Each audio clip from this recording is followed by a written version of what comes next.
Thank you everyone for joining. Hope you all are staying safe and sound in these lockdown days. Take care of yourself, take care of your family, your loved ones. We have amazing set of people joining us today in the panel. I think we'll begin the introduction, starting introducing myself. My name is Himanshu Singh. I'm also a part of IIMK alum and from 2015 batch. We have Richa in our panel. She's a mental health professional. We have Apekshit, who is an IMK alum from 2010 batch, and he's head marketing operations in Godrej Properties. Um, we have Harrish Iyer as well joining us very soon. He's a little late, so who's an equal right activist, and as a journalist, he has worked in various media platforms like First Post and DNA India. So we are having this webinar session to increase awareness, build ally community, and talk what lies ahead for the LGBTQ people in India in this path of equality. We are doing this in collaboration with Umeed, which is an LGBTQ informal resource group in promoting equality for LGBTQ community formed by allies, faculty, and community members. Just to give a set a bit of a context that we celebrate Pride Month in June for the entire month, and it is dedicated to the uplifting of LGBTQ lives, voices, celebration all around the world, LGBTQ culture, and we support LGBTQ rights throughout the month nationwide. And there have been traditionally parades, protests, track performances, live theater, and memorials and celebrations for life of members of the community who lost their lives and fought the bigotry. So I'm really excited. Feel free to drop your questions or comments. You can see them live. So let's start with I'll begin with my personal journey of coming out. Um, when I was 14, I knew that I was a homosexual guy, and it was really challenging for me to accept myself. It took a lot of courage for me to accept this fact, get the acknowledgement from the society was a far-fetched beyond reality for me. So I took baby steps. I learned about it. I read it. Um, During my college days, I met Professor Matthews, who was one of the key inspirational person in my life who helped me in coming out. And eventually, post my MBA, I came out publicly to everyone. It went really well. My friends, my family, everybody accepted me wholeheartedly. So that's my journey, and I'm really proud of it. I'm fighting strong going forward in every space of my life. I'll move to Richa now. Hi, Richa. Can you hear me? Yes, Himanshu. Hi. Hi. How are you? I'm good. I'm good. Trying to survive during the pandemic right now. Yes. How is your personal journey so far? Yes, thank you for that question. Firstly, I'd just like to clarify that I am an independent mental health professional right now, and the work that I do is queer affirmative in nature. So, a lot of my work would include working with people who identify as LGBTQ in the country right now. So, I think when I have to talk about my journey quickly, I came out in 2015, and I have just been coming out every day since that time in 2015. Now 2020, I have pretty much come out to the entire world. I have a very accepting family, and most times I don't think I talk much about my personal journey, but it's so much about my professional life and working as a mental health professional, and that's something that I usually talk about. So yes, short and sweet. I've not really. I won't say that I have seen any struggle, and I'm rather blessed in a family and around friends who are pretty supportive of my sexuality. So glad. So we have Apekshit as well here. So how has been your journey, Apekshit, personally or professionally? Thanks, Himanshu. I'm a small town boy from MP, and till my class 11th, the only meaning the word gay had for me was happy. I didn't know that it had any other meaning, and slowly after graduating, and once I reached IMK. That's when I started exploring my sexuality and developing a better understanding of who I am as a person. uh, and IMK obviously met Matthew sir, and the social transformation course that we had. It really laid the foundation of making me feel comfortable in my skin. Then after joining Godrej, and what a fabulous set of people in Godrej we had. I was lucky to meet my partner of 10 years after joining Godrej. So it was sort of a lucky coincidence, and both these strong pillars, a good company and obviously a stable loving partner, they both gave me enough confidence to come out, and here I am now out as a rainbow.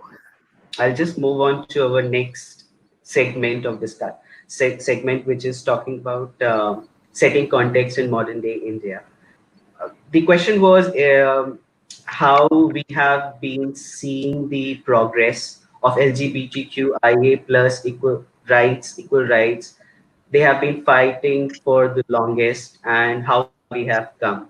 So even after the historical reform in Section 377 on 6 September 2018, many people even now face mental, physical, and economic violence against LGBTQ community. It still prevails in India. They lack support from family and society. People realize that we do not into this social construct, and this realization can be very hard.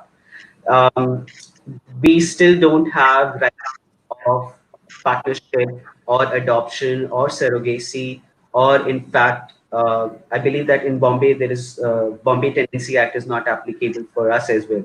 There are many things that we have to cover, and work for the journey does not end post Section 377. It actually begins.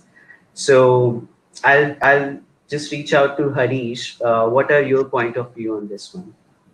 I think Section 377, the reading down of Section 377 is only the tip of the iceberg. What it has Exactly. basically done is it has given us the right to have sex in private with a consenting consenting adults, not with a consenting adult, but with consenting adults. That's all that we have got. We do not have rights for I mean, people do not have the right to marry or enter into any partnership which could be a legal partnership where the partner could get equal rights, or we do not have the right. We don't have an anti-discrimination bill. We do not have. We can't really go open a bank account together. There's so many things that need to be that still needs to be done. All that we have got is the right to have sex with another with consenting adults in private. So it is the beginning of the end of prejudice against LGBT people, maybe, but it's not the end. In fact, it's the starting point where we need to have a lot of conversations. Previously, we were thinking linearly by saying that, oh, we are going to achieve this and then we are going to do that. I think the linear path starts with Section 377. We still have a very problematic Trans Act, which is there. There are so many things that still need to be done. But yes, the beginning, it has set the ball rolling. Section 377 ka reading down has set the ball rolling. But to assume that we have won it all is the same mistake that we did after 2009, possibly, when we had the verdict in our favor. We and then we lost everything in 2013, and then we got everything back in 2018. So we can't be playing this yo-yo all the time. It doesn't mean that we might lose our rights because it was a five-member judge bench which has actually decided this. But One thing that we have learned is that we can't rest on our laurels, and the fight for equality of minorities is going to be a lifelong one. So you can never ever say that I've done enough and I'm going to rest on my laurels right now. Absolutely, that's rightly pointed out. There is a question from Niharika, and it's a very interesting question that it's a it's a path to a new journey, and we have to do a lot of things before we even call anything a destination. She's asking a question that it's a change in the mindset that we have to begin with, and in general, we have media that impacts a lot of lives, directly or indirectly, whether in terms of Bollywood, movies, TV shows, newspaper, channels, whatever we see. It's very heteronormative, to be very honest, as of today. But eventually, we see that there are some movies coming out slowly, which are breaking the stereotypes of how LGBTQ people really are and how do they live their lives. I'll just take an example of एक लड़की को देखा तो ऐसा लगा. It was a really good movie and which tried to see the different aspects of being a small town lesbian and how she tackles the situation and challenges with her own family. What are your point of views on this? So I can take this like quickly. I can Sure. just share some of my thoughts. So thank you, Niharika, for this question. And so in the last year and till March this year, I was working for an initiative called Good Pitch India. And what Good Pitch India does is connects documentaries in India and uses it as a form of storytelling to kind of create more impact. So my role over here as the impact director was to look at how documentaries can be used to kind of create an impact in the country, whether it's for advocacy, for policy change. So I Yes. completely agree that media can be a really huge medium for storytelling. So if I want to, for example, talk about my journey, or talk about a queer person's journey, and you want it to reach the masses, it can absolutely be used as a wonderful tool. I think what we really need a shift or change is the way the portrayal of LGBTQ individuals in the media is there probably till now, right? So I think the way it is stereotypically still shown sometimes, and how that is further used for discrimination is the problematic areas. Of course, there are people who are pretty much working in this area and are trying to build a shift. But for example, like Ek Ladki Ko Dekha was a beautiful film. We have I think we recently had this film with Ayushmann Khurrana, and Yes. how that was pretty much screening in really, really small towns and people reacting to it. For me, I think it's curious to just understand how people would react to a film like that, right? So I think it is a Yes. wonderful, wonderful tool to actually bring out a story and put it out there. Absolutely, Richa. And this is something, it's a very good thing that I got to know that storytelling is one of the key skills that not everyone is really good at. And it impacts life. If it is set in the right tone, it can actually convey the message very rightfully. So thank you for sharing with us. Um, but we still have some time, and Harish, I know you somehow joined late, but I really want to understand your personal journey. We have a lot of people seeing you right now. So, at a personal level or professional level, what has been your journey? Um, I think so. When I was a child, my journey was when I was a child. When I was very young. I was sexually abused by a male relative of mine, and I've been very vociferous and been sharing my story importantly, more so because male children need to be protected too. And I was raped from the age of 7 till the age of 18. I was gang raped when I was around 12 years of age. And trigger warning for anyone who's listening to this. Um, the so I grew up with the fear of men. I thought that every man would be a potential abuser, and from that point to finally innately every time I thought of when I used to get subconscious, like when I used to feel erotic randomly, looking at men, to understand and to go through the whole conflict, and then finally affirm to my sexuality, it's been a long journey for me. So because I had two coming outs, one coming out 23 years before about the fact that I was a survivor, a male survivor of child sex abuse, and then coming out about my sexuality, and always being conflated about this of whether I became gay because I was sexually abused by a man. But the truth is that 54%, 57% of children in this country go through some form of sexual abuse. 54% are males, which simply means that every third person, if that was true, and mostly the offender is the abuser is a man. So, which simply means that if our hypothesis that a person who if you get raped by a man, you turn gay, is going to be true, every third person in the street should have been homosexual. But that doesn't it doesn't work that way. So I've understood, and after speaking to many other survivors, I've understood that I'm gay because I'm gay, and not because it's the consequence of anything, because it's the essence of who I am. And it took me a lot of time to understand that, to come at this journey. And even if I thought that it was a consequence of something, even if I thought like that, it's important to notice that I'm happy being that way. So it is for no one else to come and tell me whether I'm gay or I'm not gay, or should I try heterosexuality. Because in the end, the life that gets ruined when men try heterosexuality is the life of that woman who you would be dating or are getting married to. So I think it's important to understand it from a social context. From that to I never one thing that I never wanted to be known as was an activist, and that's precisely the adjective that gets used for me. I didn't want to. The only two activists that I knew, both were working. The only two gay people I knew both were from Humsafar Trust, Ashok and Nitin Karani. And I didn't want to be an activist because I thought that their lives were complicated and they had to answer or field all these questions and everything. So I think one thing that I've learned more than sexuality is never predict what life will do to you, because life has its way of making you happy about the more about things that you never thought that you'd be happy about. Absolutely. And this is a really touching story for me, and it's really sensitive. I understand, not that I wasn't aware of the story, but Harish, this is coming from you, listening from you.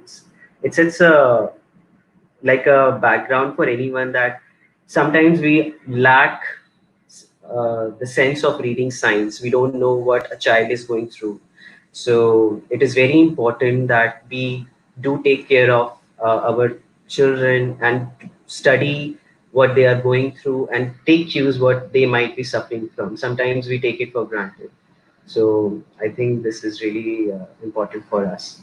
Um, we have one question from Pranita, and she's asking, neither law nor education has been able to eliminate the prejudice in the minds of people. If this is not going to help, what will? And how we can accelerate the journey towards the equality which has just begun. I know Yes. there are challenges in spreading awareness. It's um, in many cases when you're having a conversation with your friend, or when you're having a conversation with the office colleague, it's really hard to set a context that why people have to face such discrimination at workplaces or at different spheres of life. We'll come to the corporate part in a bit, but is awareness, or is talking the only solution? Is there something else we can try to achieve? I'd just like to address this very quickly before anybody else would like to go ahead. I think the way we are going ahead right now is we need to really have a collaborative effort. So when I say we need to have a collaborative effort, I think people from all disciplines need to come together to work towards the larger LGBTQ movement. We also need to look at not only probably the media, for example. I think one of the comments had to say that how do we move ahead from media. I think you also need to look at the educational institutions, corporate spaces, people at home. So it needs to be there need to be like a very collaborative effort where there need to be systemic changes also to address the oppression that's happening in the country, because it cannot always be the responsibility for somebody who identifies as queer to keep fighting discrimination on a daily basis. So we need to be able to fight oppression, whether it is patriarchy, whether it is heteronormativity, is what we notice all the time. And only once we start challenging these things can we move ahead. Because right now, if we look at it, I mean, right now we have somebody, I think Harish works with a particular college. I'm a mental health professional. Apekshit, is going to talk about workplace inclusion. But we need it to be in a way where we are also looking at addressing oppression, and then also as to how people from different disciplines can come together to address it.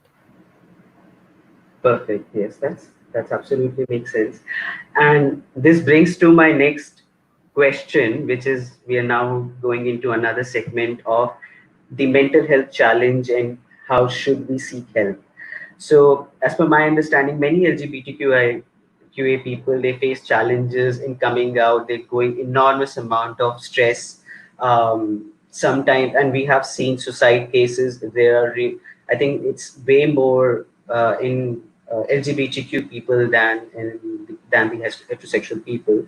So, as a mental health professional, Richa, what tell us about some of the key challenges that we are facing, and what is the right way to approach that? Right. So thank you for that question. And I think if we have to look at the kind of LGBTQ issues that we notice, or the kind of clients that come to me on a daily basis, I've already kind of set the context by saying that we need to acknowledge that oppression really plays a huge role here, to cause a lot of mental health issues in people. So it would be, because of a lot of different forms of homophobia, sorry, different forms of phobia, whether it's homophobia, transphobia, queerphobia, biphobia, discrimination, direct, indirect, that are happening at educational institutions. We know so many cases of bullying that are happening, workplace discrimination. And unfortunately, we will not always notice enough statistics to back it up. I mean, for example, you spoke about suicide rates. We don't have enough statistics to back up as to how many suicide cases or suicide rates have increased probably in the last 5 years or 10 years in people who identify as LGBTQ. But the people who are actually working in the movement are very aware of the number of cases have only been increasing. I mean, if I have to talk about the most recent case, I'm already giving a trigger warning here. So a young girl died of suicide for the reason that her family was not supportive. Her family was consulting with a healthcare professional who was offering conversion therapy, and this is very problematic, to know that there is somebody out there who calls themselves a health professional like me, and is offering a cure to homosexuality, is offering a cure to my identity.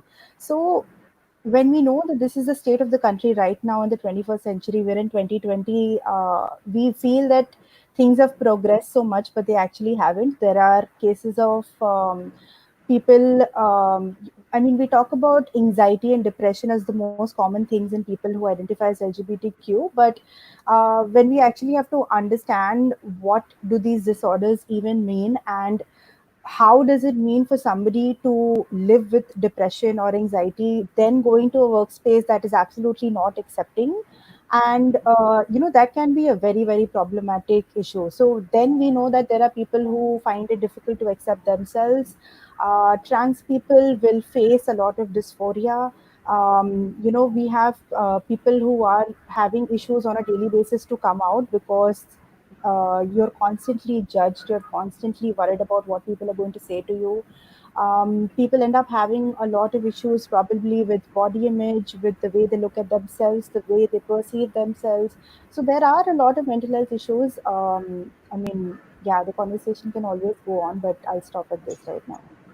No, no, this is really important. And seeing the situations and the recent Bollywood case, I won't take names, but the depression, how it was trivialized, how it was taken in an insensitive manner, how it was not, um, it is still considered as a stigma in many places. I think we have Apekshit here as well. Apekshit, as per your experience, have you faced any kind of such um, depression or any kind of mental health challenge, or have seen anyone else at the workplace?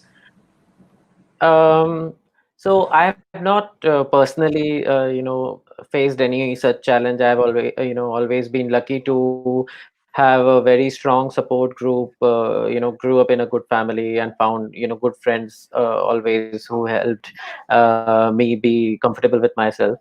I know few people who uh, have gone such challenges, and I think it's extremely difficult to even appreciate what they are going through, because we have not gone through the experiences that they have gone through.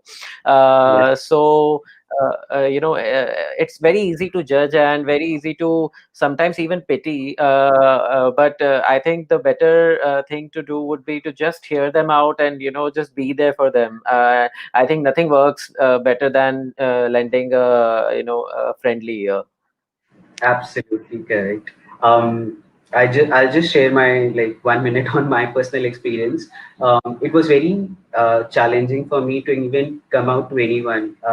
Imagine a small child in class sixth or seventh liking somebody else boy, and when you see other boys talking about somebody else, like, did you look at Neha, she's so beautiful, and I'm like, yes, but I can't tell, I like probably someone else. So it then started building up from there, and when you can't express it, you can't say it to any words, it starts building up piece by piece. So eventually it will burst out. I was in a depression for some time. Fortunately, I had friends later, with whom I could share my personal journey or experience or the challenge. They were really, really supportive, including my parents. And this is very important for anybody. We need to counsel our parents as well. Sometimes they will take some time to understand you, but give them time. It's a normal process, and it should flow naturally. Um, we are now going into another section which talks about the how can we make society, campuses, and the workplace more inclusive.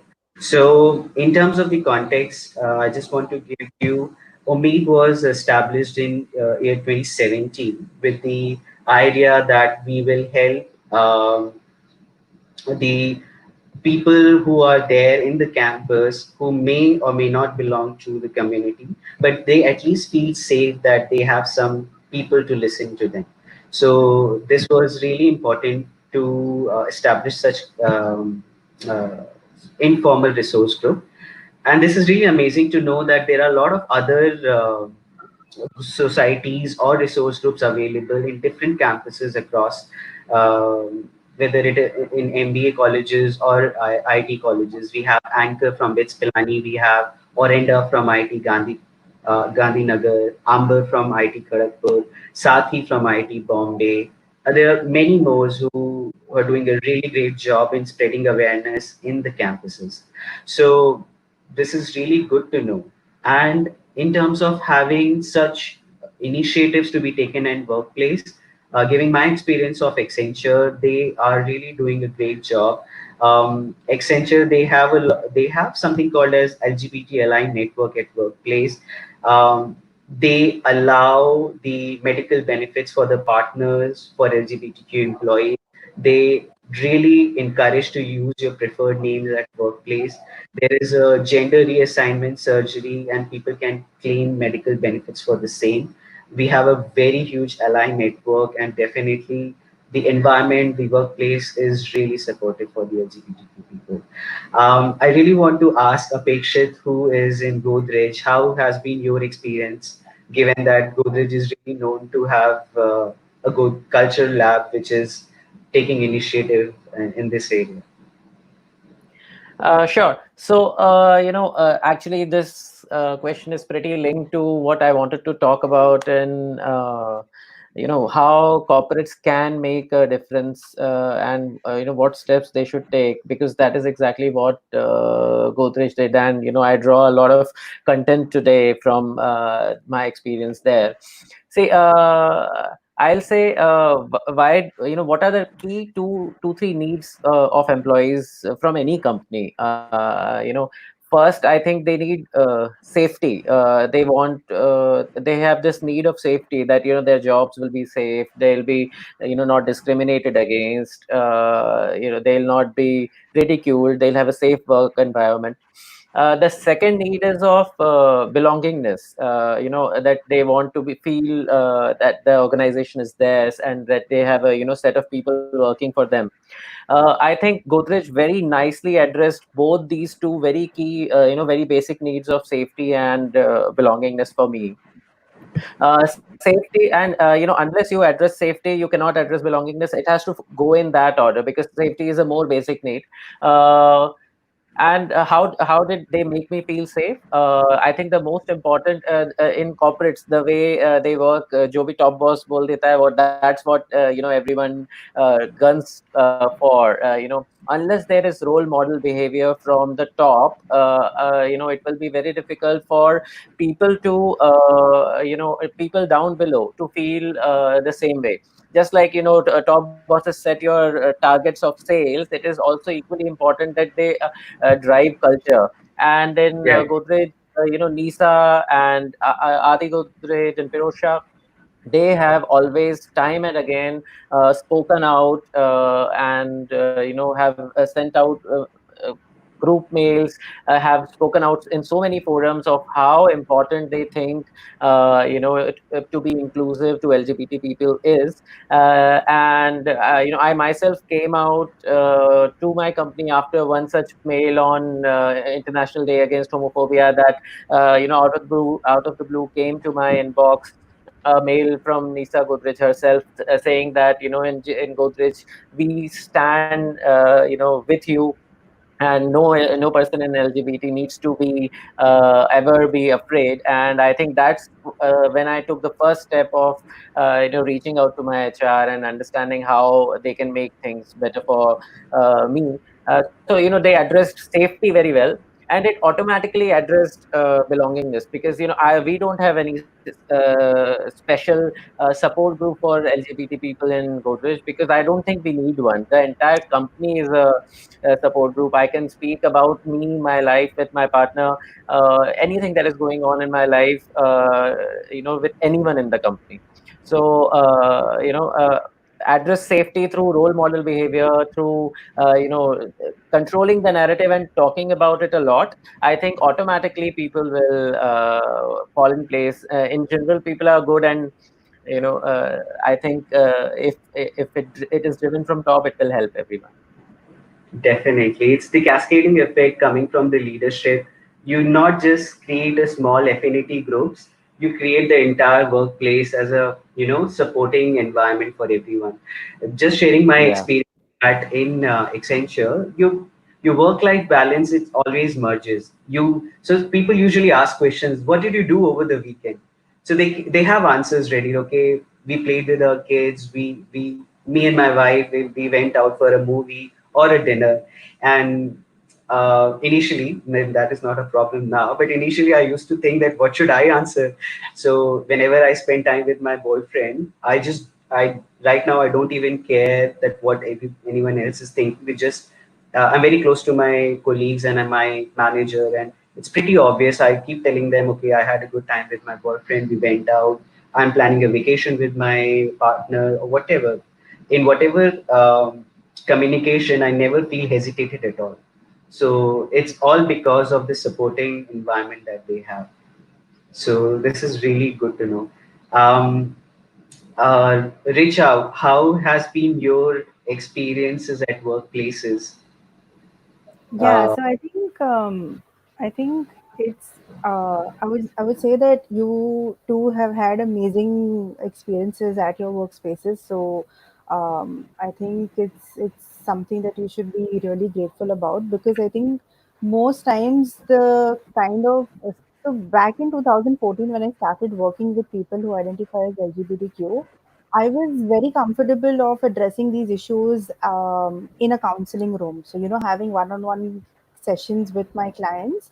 And I think what yeah, Apekshit said was something that we as queer affirmative therapists and counselors do is we validate our client's identity. So we just, it's so important to validate somebody's identity. So the fact that, you got an email and it says that, your sexual orientation, or we accept you, made Apekshit probably come out of the closet at his workspace, right? So I think this small act of just validating somebody's identity can really mean a lot, because most times we are in a space where people are not validating our identity.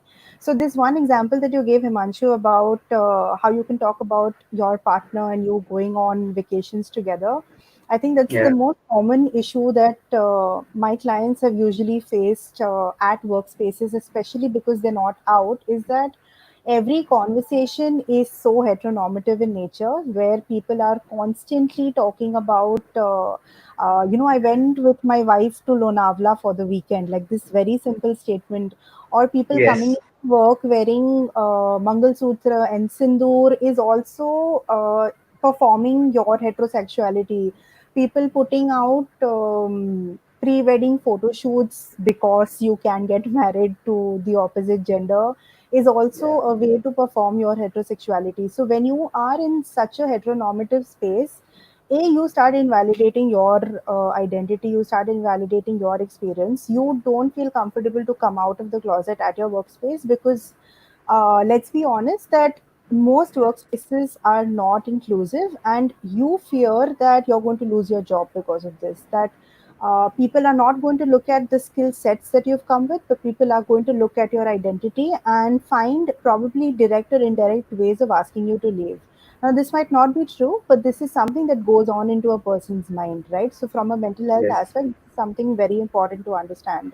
Um, so yeah, so back from 2014 to 2020, I realized that just being a counselor does not help. So I started also doing a lot of advocacy related work. So I can say that right now I am a mental health consultant with at least 4 companies where I provide counseling to the employees. And even though I my clientele will not only be people who identify as LGBTQ, and there might be heterosexual people who speak to me or cisgender people who speak to me, but I still remain a queer affirmative counselor. I still ask people their pronouns. I still ask people their, orientation. And most times, cis het people will be like, "But why are you asking me this?" I said, because I think it's important that we make this a norm. We make this something that I don't have to have a conversation about this only with queer individuals. But if you want to be an ally, you need to then look at if you want to be an ally, you need to talk about pronouns, you need to talk about identities in a way where it is inclusive, and you are also including LGBTQ individuals into a conversation as well. Agree, completely agree. Um, Harish, I think you just came from another session, which was in another campus. So there is a very interesting question. I think somebody else is asking. I think it's Guru Prasad. That what would be the right way to approach in schools or campuses if we want to sensitize the young adults about the LGBTQ issues? I think it's not just young adults. The young need to be sensitized about LGBT people, not young adults. I think sex education is important, and when we speak about sex education, it's not just telling that this is. I think when we teach parts of the body, I don't understand why there is so much shame in saying that this is eye, this is nose, this is penis, and this is vagina, and this is anus. I think it should be that simple. And then to teach children, I always think that prejudice is a taught trait. Prejudice is not something that children would do unless they're taught something like that. So what really happens is, I'll narrate a very small incident. My niece, who is 8 years of age, so she so I took my boyfriend to meet her, and I just said that this is Lakshmi, this is Yash, and she said, and the next reaction of hers was Yash, mommy. For her, it didn't matter. For her, it didn't matter whether it was there. Now that we are not in a relationship per se, for her, he's still Yash, mommy. So probably she saw it from a heterosexual context because that's what she was exposed to. But she knew that anyone who is with mama could have could have a relationship like husband and wife with mommy who could be of any gender, so it was that simple for children to understand. And all that we need to teach children when we speak about sexuality education, we think about all these complex terms, but all that you need to tell your child is you could be you need to be the true authentic self of who you really are, and that's what I want you to grow up to be. Also, to tell a child that, you know what, you could fall in love with anybody, and anyone could fall in love with anybody regardless of gender or sex. So these are very simple concepts which can be lapped up by children, but somewhere we have intellectualized it, and as adults we expect that we are going to teach them everything. No, you just have to teach them to be decent human beings by simply telling them that you can just be your true authentic self. Don't assume your child's gender. Let the child grow up, and let the child affirm to any gender that the child is. And the same with sexuality, the same with teaching them concepts of love that could be with anybody. So I think it's important that we start at a very young age, and it's not very difficult to educate children. It's more difficult to educate the elders, I would believe. Young adults are difficult to educate. Young children are not. Completely agree.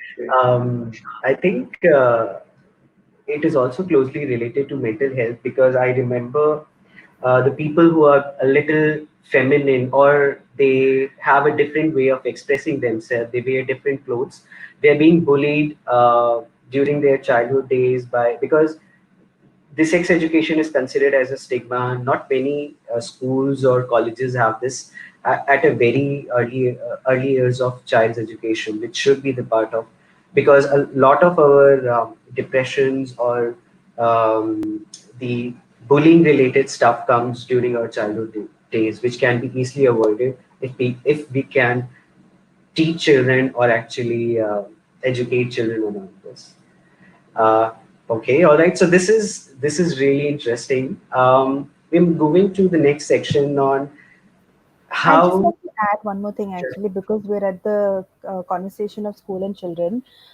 Yes. So first of all, I think sex education at schools, which are thoda sa better than what it was probably during my time, is also very heteronormative in nature. Like again, we're talking about ladka ladki. And Yeah. so last year, I had gone to UP for a month. It was a girl empowerment mission that I was a part of, and I was teaching gender studies over there.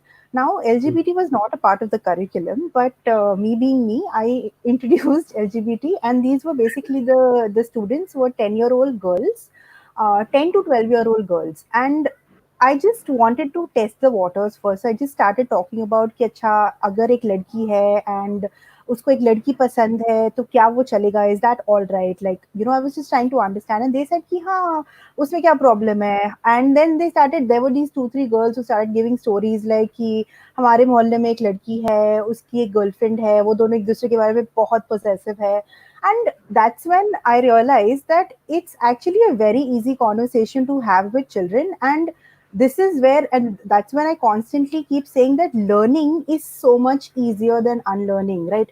We are at a time right now, you have to do so much of unlearning, but actually if you start conversations around LGBTQ, or just the fact that अगर आपके crushes लड़के हो सकते हैं, तो there's a, like, also talking about same gendered crushes in schools.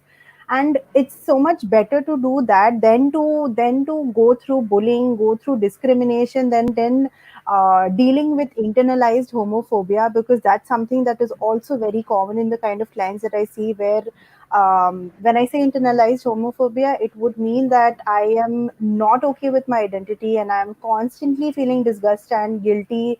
And I know that I'm attracted to the same gender, but I'm not okay with this. And it's quite a struggle. So I think, yeah, that's just basically what I wanted to say, that this is something that schools, the professors or the principals are trying to not allow such conversations. So we need to be able to have these conversations with them, because I think children are absolutely okay having such conversation. Definitely. Um, narrative is what drives everything in the world. You choose the narrative, you control the narrative, and you control the consequences, whatever comes. So I think we really need to change the narrative that is being right now given at the schools. We need to have the correct content that is being discussed with them. I think and it's very important that boards, it has to be addressed at that level, that state boards, CBSE boards, they need to be sensitized, and they need to come up with more inclusive content, so that it's easy. I don't think, as Harish and you have mentioned, Richa, children don't have any hang-ups of discussing LGBT or LGBT issues. So if we include more holistic content in the narrative, I think for the next generations, at least, such conversations will be much more easier, and maybe it will not be such a taboo to talk about such things as it is even now. Himanshu is back.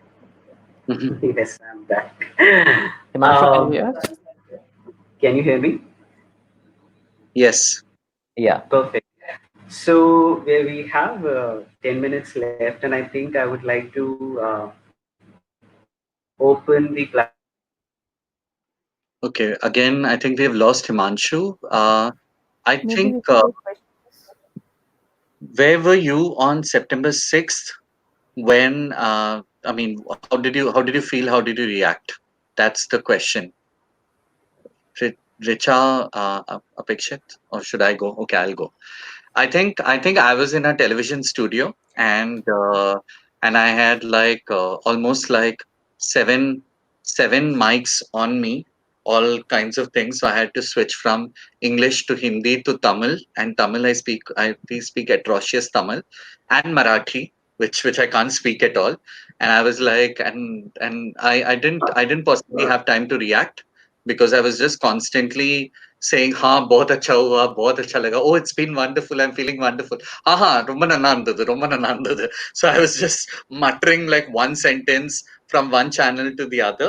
So it was and it really occurred to me only in the evening when the whole media deluge had completed, and we did a show with Faye was there in Mirror Now at that time. So we had a parents show. My good friend Koni and her parents were there, and then my mother was there, and there were other parents also. So we all got down together and we had a parent show. That's when it actually sunk in that there was something that was something so promising was happening, because till that time we didn't even have, most of us didn't have the time to even react to something like that, because it was such a big news that we that we at least I didn't know how to react to it. It took me some time to actually compose myself and react.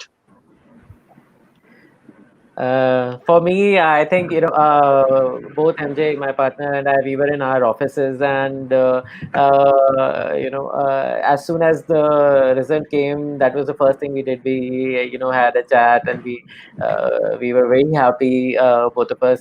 I was flooded by congratulations of my office colleagues. They were so happy that India could take this forward step after having gone through the disappointment of 2013. Both of us were like really not wanting to jinx anything, so we really didn't want to even discuss the outcomes. So it was like really happy day, and we went to party later on in Lalit. Richa, what about you?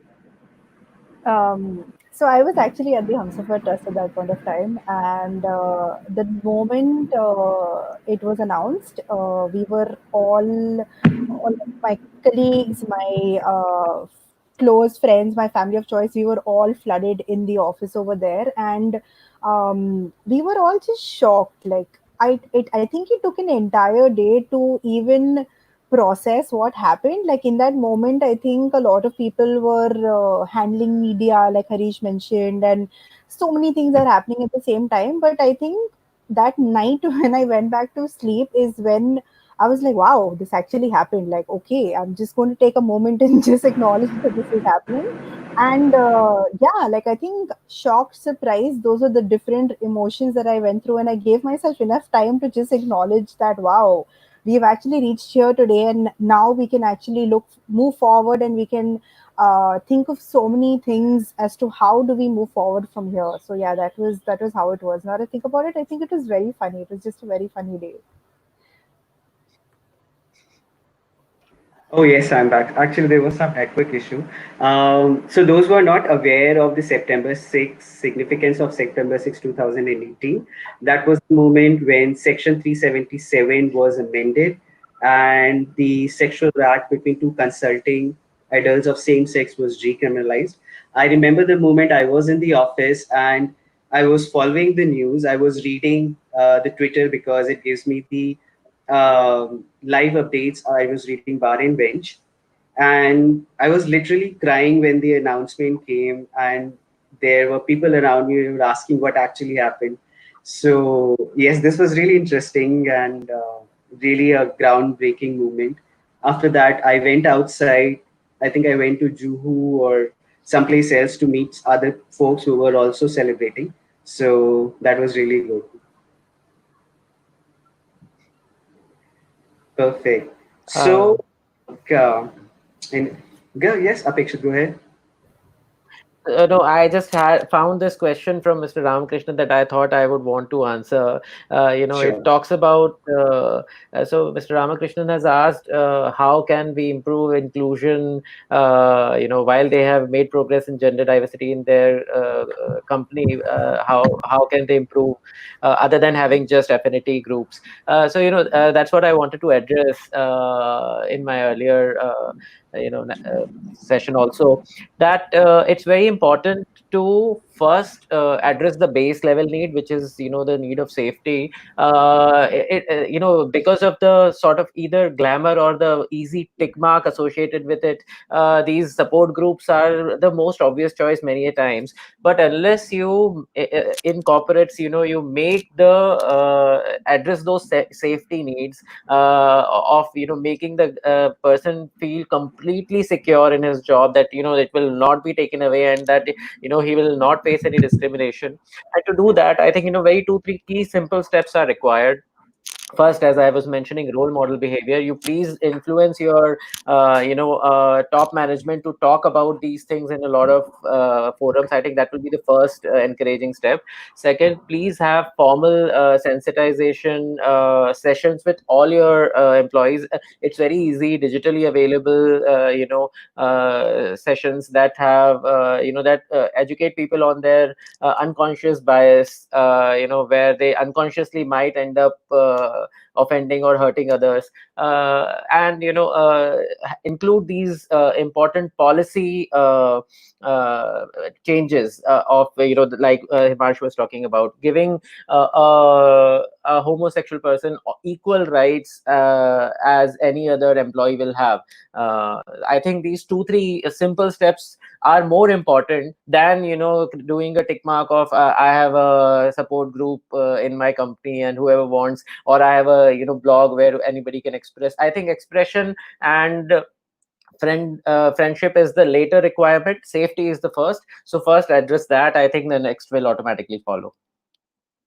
I'd also like to add that whether you're at workspaces or at educational institutions, if you're an ally, then be a vocal ally only if you're comfortable, of course. But it's very important to be a vocal ally. So if I am an ally, or I mean, I'm not an ally, of course, but wherever I'm going, I make sure that I talk about LGBTQ regardless of whether that was the point of my conversation or not. Like a lot of my conversation probably would have to be around mental health. I will still bring in LGBTQ because that is something that I personally advocate about, professionally advocate about, and I'm putting it out there. So if I know a team leader is doing that at a workspace, or a professor is doing it at in a classroom, that one employee at work, or that one student in the classroom will be like, wow, okay, my professor gets it, and I could go and talk to her about it. So continuing to what Apekshit said about role model behavior,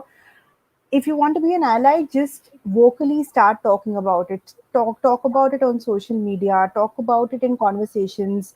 Second most important thing would be just calling things out. Like if you know that somebody is being homophobic, somebody is being queerphobic, call it out. Like just call it out by saying that this is not okay. This is offensive. Like I know it has happened in so many WhatsApp groups that I've been a part of where my friends will tell me, "Hey, but this is just a joke." No, it's not a joke.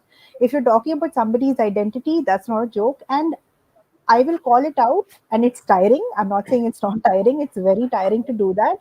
But I think that is also our responsibility. Every time putting the responsibility on a queer person and, asking them to do everything, we again need to look at a collaborative way to do things. So I think if you're an ally, you need to be an active ally. And when you notice something that's not okay happening around you with regards to somebody's sexual orientation or gender identity, call it out.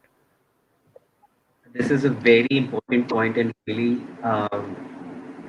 this is something that I wanted to share earlier as well. That as an ally, be a friend, be a listener, be open minded, be willing to talk, don't assume, confront your own biases, intervene whenever you hear any kind of anti LGBTQ language or remark. Know what you speak, be inclusive, be affirming, know the terms. Sometimes people use very derogatory terms, so do not be aware of what terms to avoid. Treat everyone equally. Talk to LGBTQ people if you're not very comfortable or you want to understand something. Talk to them. Be active in the LGBTQ events. Read more about it. That's it. Harish, you were saying something? I just wanted to say that it's important, as you don't get opportunities every now and then, but whenever you get an opportunity, you make optimum use of the opportunity. Like today, I didn't need to speak about sexual abuse per se. I could have just stuck to the topic of sexuality. But I know that when I have the opportunity, I would use the opportunity to the optimum level, because I don't know when I'll have this conversation again. So if there's one person who gets sensitized, I think that would be do a great deal of good. So every opportunity you get, try and speak about issues that you feel strongly about, and try and educate people. And the best way to educate people is through life stories. We still have a padoska pintu syndrome, where our parents will keep coaxing us and telling us, देखो पड़ोस का पिंटू ने कितने marks लेके आया, तुमसे ज्यादा लेके आया. So the best is, taking Apekshit's point of role model behavior.